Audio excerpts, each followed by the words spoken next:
നമസ്കാരം. ഞാനിപ്പോൾ നിൽക്കുന്നത് കോട്ടയത്ത് അനശ്വര തിയേറ്ററിന് മുന്നിലാണ്.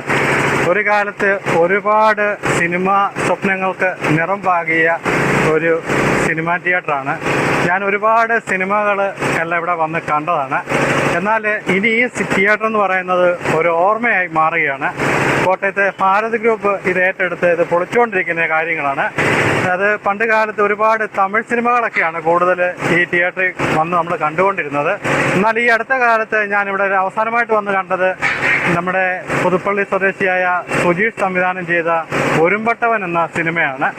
അപ്പോൾ ഞാനത് വർക്കൊക്കെ ആയിട്ട് ഞാൻ ബന്ധപ്പെട്ട് ഒരുപാട് സമയം ഈ തിയേറ്ററിൽ വന്നതാണ്. അപ്പോൾ നമുക്കിതിൻ്റെ കുറച്ച് വിശേഷങ്ങളൊന്ന് പങ്കുവയ്ക്കാം. ഇതാണ് കോട്ടയം തിരുനക്കര അമ്പലത്തിന് തൊട്ട് സമീപം പാലസ് റോഡിൽ പ്രവർത്തിക്കുന്ന കോട്ടയം അനശ്വര തിയേറ്റർ. മുൻപ് ഈ തിയേറ്ററിന് മറ്റൊരു പേരുണ്ടായിരുന്നു, രാജ്മഹൽ. 2026 മെയ് മാസത്തോടു കൂടിയാണ് ഈ തിയേറ്ററിൻ്റെ പ്രവർത്തനം നിർത്തുന്നത്. ഈ കെട്ടിടവും അനുബന്ധ ഭൂമിയും കോട്ടയം ഭാരതാശുപത്രി ഗ്രൂപ്പുകാർ വിലയ്ക്ക് വാങ്ങി. അവരുടെ പാർക്കിംഗ് ആണ് ഇപ്പോൾ ഇവിടെ. അപ്പം കെട്ടിടം പൂർണ്ണമായും പൊളിച്ചു മാറ്റിക്കൊണ്ടിരിക്കുന്ന കാഴ്ചയാണ് നമ്മൾ കാണുന്നത്. 1948 MC മാത്യു മാളിയേക്കലാണ് ഈ തിയേറ്ററിന് തറക്കല്ലിട്ടത്. അന്ന് ഇതിൻ്റെ ഉടമ മഹാദേവൻ സ്വാമി എന്നയാളായിരുന്നു. അദ്ദേഹം ഈ തിയേറ്ററിന് തൊട്ടടുത്ത് തന്നെയാണ് താമസിച്ചുകൊണ്ടിരുന്നത്. പിന്നീട് അദ്ദേഹത്തിൻ്റെ കയ്യിൽ നിന്ന് Anand theatre group Maliyekkal George Mathew ഈ തിയേറ്റർ വിലയ്ക്ക് വാങ്ങി. പിന്നീട് ഇത് അറിയപ്പെട്ടത് രാജ്മഹൽ മൂവി ഹൗസ് എന്ന പേരിലാണ്. ഈ തിയേറ്ററിൻ്റെ മറ്റൊരു പ്രത്യേകത എന്ന് പറയുന്നത് ഇത് മുഴുവൻ കരിങ്കല്ലിൽ തീർത്താണ്. നാഗർകോവിലിൽ നിന്നെത്തിയ തമിഴരാണ് ഈ തിയേറ്റർ സമുച്ചയം മുഴുവൻ പണി തീർത്തത്. ആനന്ദ് ഗ്രൂപ്പ് ഈ തിയേറ്റർ വിലയ്ക്ക് വാങ്ങിയതിനു ശേഷമാണ് ഇതിൻ്റെ പുതിയ നാമകരണം അനശ്വര എന്ന പേരിൽ അറിയപ്പെട്ടത്. അന്ന് ആരംഭം എന്ന പുതിയ മലയാള സിനിമയോടുകൂടിയാണ്, പുതിയ സൗണ്ട് സാങ്കേതിക വിദ്യയോടുകൂടിയാണ് ഈ തിയേറ്റർ വീണ്ടും പ്രവർത്തനം ആരംഭിച്ചത്. എന്നാൽ പിന്നീട് 1999 ഈ തിയേറ്റർ പൂർണ്ണമായിട്ടും കത്തി നശിച്ചു. പിന്നീട് ആനന്ദ് ഗ്രൂപ്പ് 2000 ഇത് വീണ്ടും നവീകരിച്ചത്. അന്ന് മോഹൻലാലിൻ്റെ പുതിയ സിനിമയായ ലൈഫ് ഈസ് ബ്യൂട്ടിഫുള്ളുമായിട്ടാണ് പിന്നീട് അനശ്വര തിയേറ്റർ ഉയർന്നു വന്നത്.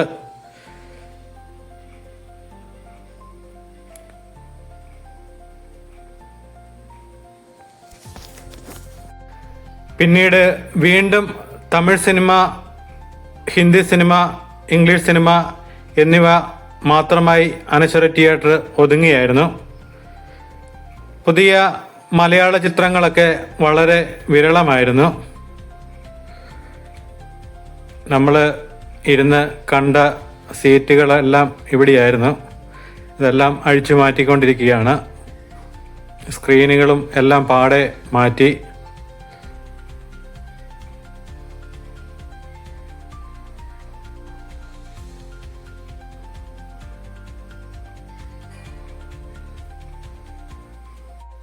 ഏറെക്കുറെ ജൂൺ ജൂലൈ മാസത്തോടുകൂടി ഈ തിയേറ്റർ ഇവിടുന്ന് പൂർണ്ണമായും നീക്കം ചെയ്യും. പണ്ട് കാലത്ത് കോട്ടയം ടൗണിൽ മറ്റ് 2 തിയേറ്ററും ഇതുപോലെ നിന്നുപോയതാണ്. കോട്ടയത്തെ പഴയ സ്റ്റാർ തിയേറ്റർ ഇരുന്ന സ്ഥലമാണ് ഇന്ന് സ്റ്റാർ ജംഗ്ഷനായിട്ട് അറിയപ്പെടുന്നത്. അതുപോലെ കോട്ടയത്ത് ബെസ്റ്റ് ഹോട്ടൽ ഇരുന്ന സ്ഥലത്ത് സെൻട്രൽ തിയേറ്റർ എന്ന് പറഞ്ഞ ഒരു സിനിമ തിയേറ്റർ ഉണ്ടായിരുന്നു. അതും നിന്നു പോവുകയായിരുന്നു. ഇനിയിപ്പോൾ മൾട്ടിപ്ലക്സുകളുടെ കാലമാണ്.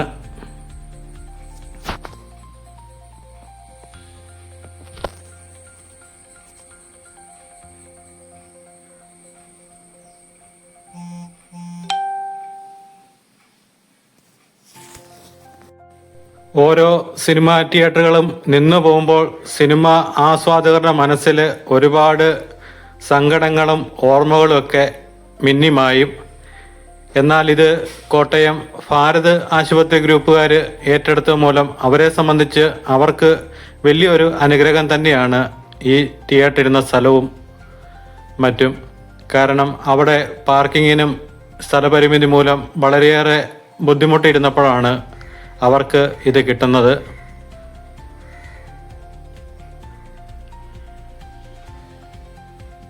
എന്നാലും ഒരുപാട് സിനിമയൊക്കെ കണ്ട തിയേറ്റർ നമ്മുടെ കൺമുന്നിൽ മറയുമ്പോൾ ഒരു ചെറിയ നൊമ്പരം, അത്രമാത്രം.